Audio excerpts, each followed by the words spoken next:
बिस्मिल्लाहिर्रहमानिर्रहीम। अस्सलाम वालेकुम। This is Shoaib Naeem and you are watching my YouTube channel math made easy with Shoaib. Students, इस video में हम डिफरेंशियल कैलकुलस का एक बहुत ही इंपॉर्टेंट थ्योरम प्रूव करेंगे। थ्योरम का नाम है रोल्स थ्योरम। बहुत इंपॉर्टेंट है, ख़ास तौर पे डिफरेंशियबिलिटी से रिलेटेड जो हमारा चैप्टर होता है उसमें इसकी बड़ी इंपॉर्टेंस है। ठीक है ना।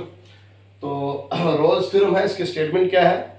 Let a function f be continuous on closed interval ab। फर्ज करें फंक्शन f जो है ये क्लोज्ड इंटरवल ab पर कंटिन्यूस है, यानी कि इस इंटरवल के किसी भी पॉइंट पर इस फंक्शन का ग्राफ जो है वो ब्रेक नहीं होता। ठीक हो गया। दूसरा, differentiable on open interval ab। ये जो फंक्शन है ये ओपन इंटरवल ab पर डिफरेंशिएबल है, यानी कि इसके हर पॉइंट पर हमारे फंक्शन f का डेरिवेटिव एग्जिस्ट करता है। ठीक हो गया। तीसरी बात, f of a is equal to f of b, कि पॉइंट a पर जो फंक्शन की वैल्यू है वही पॉइंट b पर है।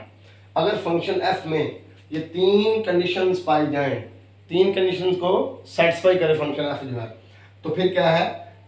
रोल्स थ्योरम ये कहता है कि there exist at least one point c belonging to ab, कि ओपन इंटरवल ए बी के अंदर एक पॉइंट सी कम से कम लाजमी होगा, एक point C such that F dash of C is equal to zero. इस पॉइंट सी के ऊपर फंक्शन का डेरिवेटिव क्या होगा? जीरो होगा।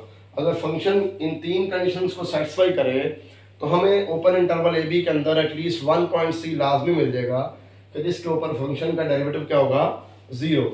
ये स्टेटमेंट है रोल्स थ्योरम की। अब हम इसका प्रूफ करते हैं।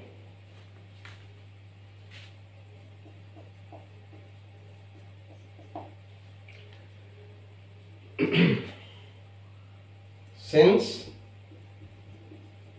f is continuous on closed interval ab, क्योंकि f जो है ये इस इंटरवल पर कंटिन्यूस है, इसका मतलब ये है कि इस इंटरवल के पॉइंट्स के ऊपर किसी न किसी पॉइंट पे फंक्शन अपनी मैक्सिमम वैल्यू भी अटेन करेगा और किसी न किसी पॉइंट के ऊपर फंक्शन अपनी मिनिमम वैल्यू भी अटेन करेगा। ठीक है। तो अब क्योंकि कंटिन्यूस है तो इस इंटरवल के किसी भी पॉइंट पर हमारा फंक्शन अनडिफाइंड या इन्फिनिट नहीं होगा। ठीक हो गया। इसलिए हम कह सकते हैं कि हमारा फंक्शन जो है वो इस इंटरवल पर बाउंडेड है। एक मैक्सिमम वैल्यू एक मिनिमम वैल्यू भी होगी कोई ना कोई। ठीक हो गया ना। तो since f is continuous on ab, so it is bounded on this interval,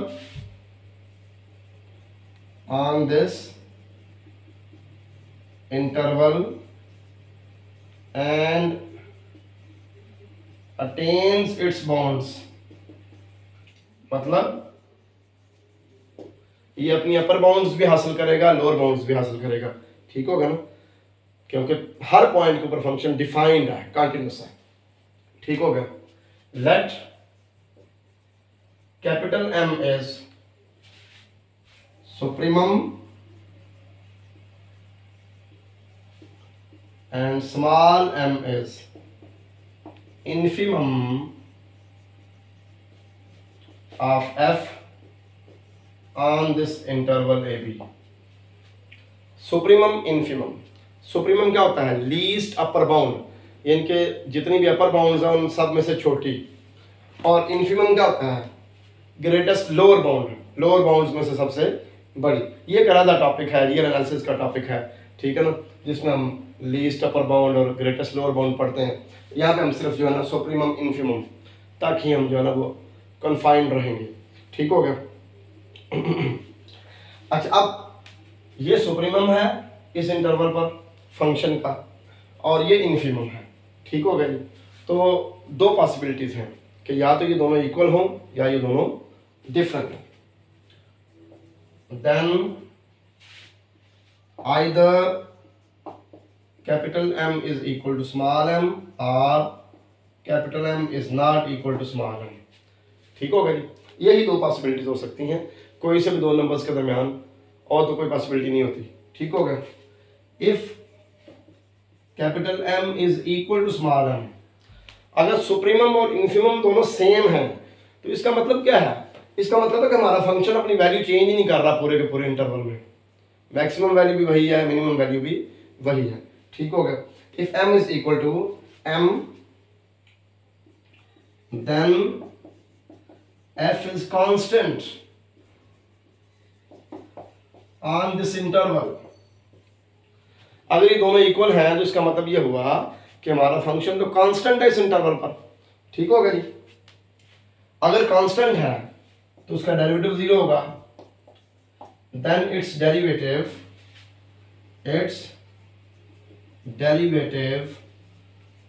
vanishes मतलब 0 हो जाता है, डेरिवेटिव 0 हो जाता है at each point of interval, at each point of interval. Her point पर डेरिवेटिव 0 हो गया। हमने कम से कम एक पॉइंट ढूंढना था कि जिसके ऊपर डेरिवेटिव 0 हो। तो अगर हमारा जो फंक्शन एफ है ये कांस्टेंट है इस इंटरवल पर, तो इसका डेरिवेटिव तो हर पॉइंट पर 0 होगा। इसका मतलब है कि थ्योरम प्रूव हो जाएगा and there will be nothing to prove, और साबित करने के लिए कुछ भी नहीं बचेगा। ठीक हो गया। then its derivative vanishes at each point of interval, so theorem is true in this case। इस केस में तो थ्योरम प्रूव हो गया। अब हम दूसरा केस लेते हैं, if m is not equal to m। ठीक हो गया।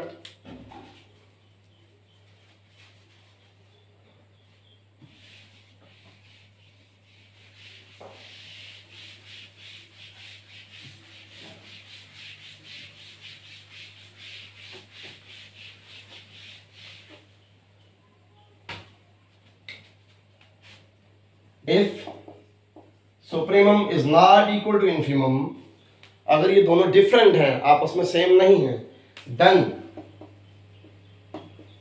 Eight least one of them, यानी कि इन दोनों में से कोई एक is different from equal values of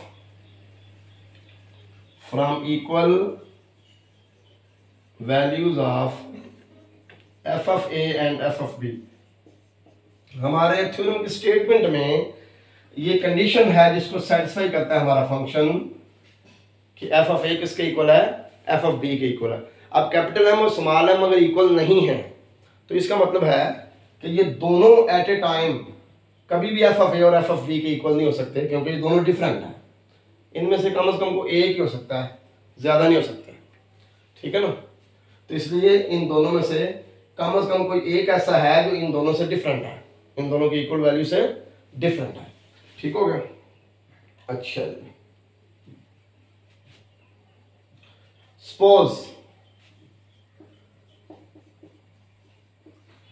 suppose करें कि कैपिटल M डिफरेंट है f of a से भी और f of b से भी, और इसको 1 का नाम दे दें ताकि इसको हम आगे यूज कर सकें। ठीक हो गया। Since f attains its supremum,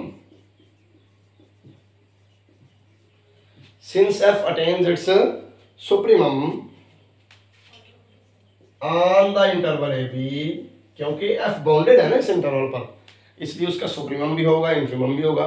supremum का नाम हमने कैपिटल M रखा हुआ है, इन्फीमम का नाम स्मॉल m रखा हुआ है। ठीक हो गया। Since f attains its supremum on closed interval ab, so there is a point C belonging to AB such that f of C is equal to m। अच्छा, अगर हमारा फंक्शन सुप्रीमम अटेन करता है तो जिस पॉइंट के ऊपर हमारे फंक्शन का सुप्रीमम आएगा वो पॉइंट जारी बात है ए और बी इंटरवल में से होगा। ठीक है।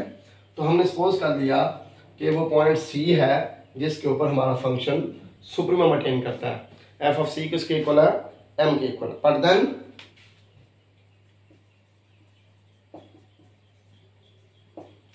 लेकिन फिर क्या होगा, इसकी वजह से एफ ऑफ सी अगर m के इक्वल है और m जो है वो ना एफ ऑफ ए के इक्वल है ना एफ ऑफ बी के इक्वल है, इसका मतलब एफ ऑफ सी भी ना एफ ऑफ ए के इक्वल है और ना एफ ऑफ बी के इक्वल है। मतलब सी जो है it is different from A and B, ये ए और बी से क्या है, डिफरेंस है। सॉरी, यहां पे मैं क्लोज्ड इंटरवल लिखूंगा, ठीक है। But then because of one, लेकिन इस वन की वजह से क्या होगा जी, हम ये कह सकते हैं कि C is different from A and B. C जो है वो ए और बी से डिफरेंट है, क्योंकि एफ ऑफ सी इक्वल नहीं है एफ ऑफ ए और एफ ऑफ बी के।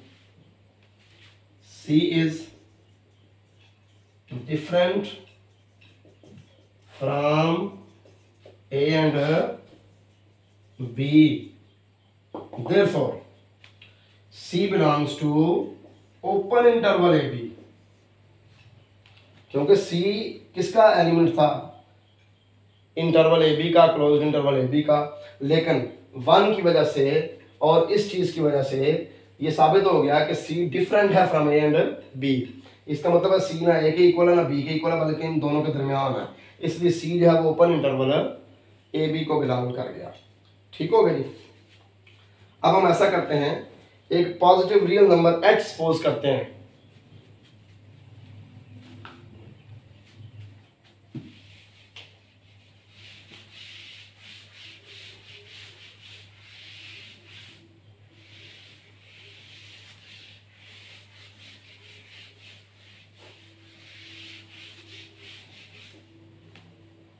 अच्छा ये आपने ध्यान में रखना है कि पॉइंट सी के ऊपर हमारा फंक्शन अपना सुप्रीमम अटेन करता है, क्योंकि इसको हमने आगे यूज़ करना है। ठीक है, मैं मिटा दिया था तो मैं इनका दोबारा मैं लिख दूँ ताकि हम यूज़ कर सकें। ठीक हो गया। अच्छा, कोई पॉजिटिव रियल नंबर ले लें, के ले लें या एच ले लें। लेट के B uh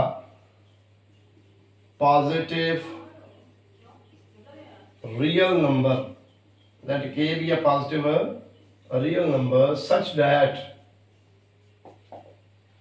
both c minus k and c plus k are in the interval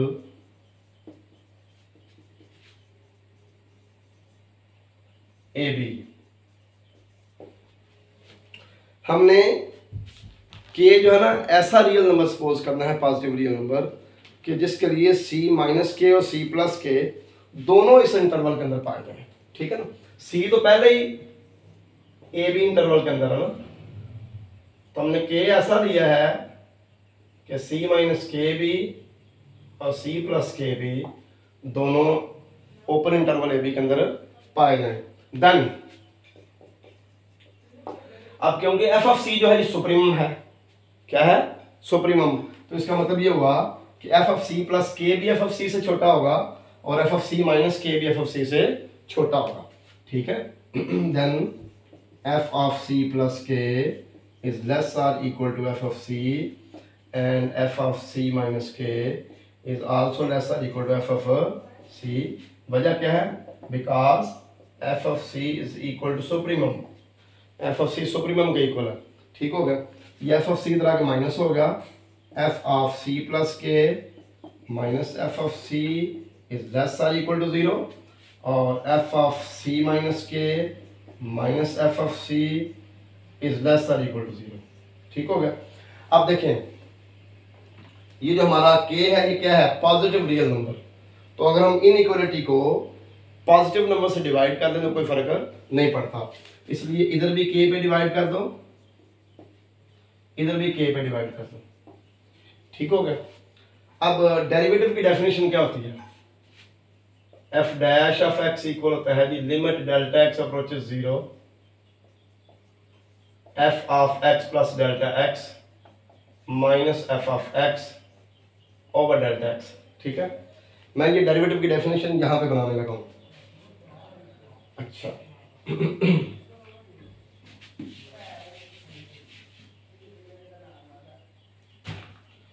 सबसे पहले आप ये करें कि ये तो ठीक है, ये चलेगा ऐसे, एफ ऑफ सी प्लस के minus F of c over k less or equal to 0। इसको -1 से मल्टीप्लाई करते हैं और ये c माइनस के को मैं ऐसे लिखने लगा हूँ, c प्लस माइनस के minus F of c over minus k. तो जब -1 से मल्टीप्लाई करेंगे तो ये इनइक्वालिटी जो है ये रिवर्स हो जाएगी, ठीक है। लेस आर इक्वल टू ये ग्रेटर आर इक्वल टू में चेंज हो जाएगा। अच्छा, अब लिमिट अप्लाई करते हैं, यहाँ पे भी k अप्रोचेस 0, यहाँ पे भी k अप्रोचेस 0। लिमिट अप्लाई करते हैं, limit k approaches 0 f of C plus के minus F of c over k less or equal to 0। Limit k approaches 0 f of C plus minus के minus F of c over minus k greater or equal to 0। ठीक हो गया। अब देखें ये भी f of C plus delta x minus F of c over delta x, limit delta x approaches 0। ये भी डेरिवेटिव की डेफिनेशन है, ये भी डेरिवेटिव की डेफिनेशन है।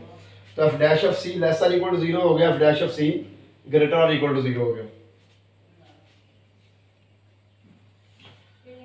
इधर लिख लें, यहां से क्या मिला, f dash of C is less or equal to 0 और यहां से क्या मिला जी, f dash of C is greater or equal to 0।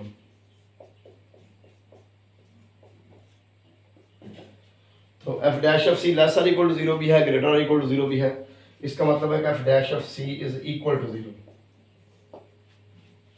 ठीक है, तो हमें पॉइंट सी हमने पहले ही लिखा था कि पॉइंट सी जो है ओपन इंटरवल ए बी को बिलोंग करता है, और ये हमने साबित कर दिया है कि उस पॉइंट के ऊपर डेरिवेटिव 0 है, पॉइंट सी के ऊपर। ये देखें ना, यही हमने साबित करना था। Then at least there exist at least one point c belonging to a b such that F dash of C is equal to 0। तो हमने एक पॉइंट सी ढूंढ लिया है interval, open interval A B के अंदर, कि जिसके ऊपर हमारे फंक्शन का डेरिवेटिव 0 है। मुझे उम्मीद है कि आपको थ्योरम का प्रूफ समझ आ चुका होगा। बहुत इंपॉर्टेंट थ्योरम है एग्जामिनेशन पॉइंट ऑफ व्यू से भी, और क्वेश्चंस में यूज़ भी होता है। अल्लाह हाफिज़, अस्सलाम वालेकुम।